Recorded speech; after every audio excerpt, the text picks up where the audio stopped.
banga la shem ya pi hakado no jonga kin tien pis nang bat pi beni namar pi tianga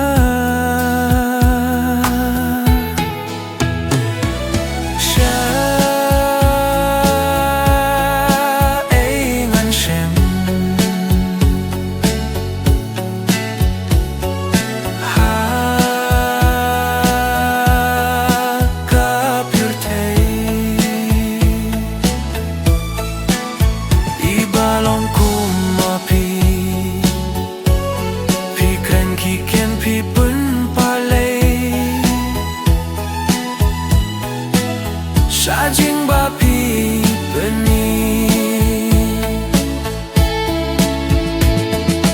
Si juno mentang ala larai Tang bat pila jingin Pilong tikum ayom senrai Pentingnya kamin sin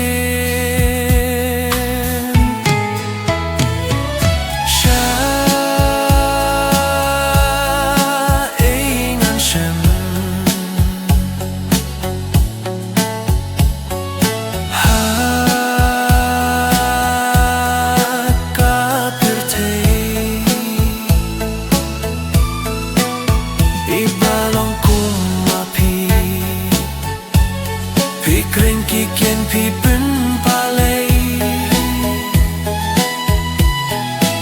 Shajing ba pi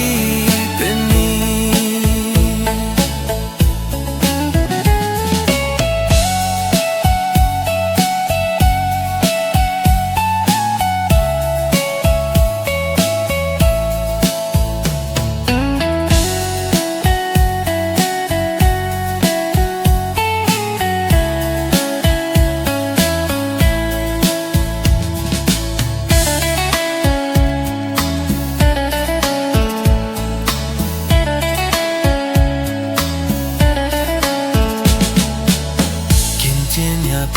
Ki ba janai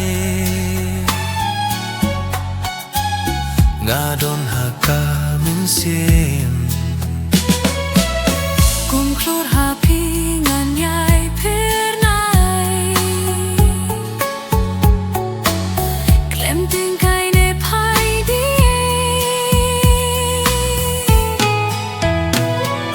Sha Shem ha ka pirte ibalong kumapi pikren ki ken pi pen palei shajing ba pi peni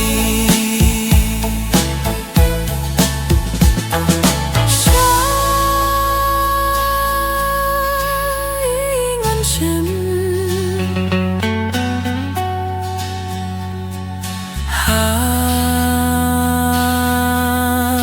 ka pierte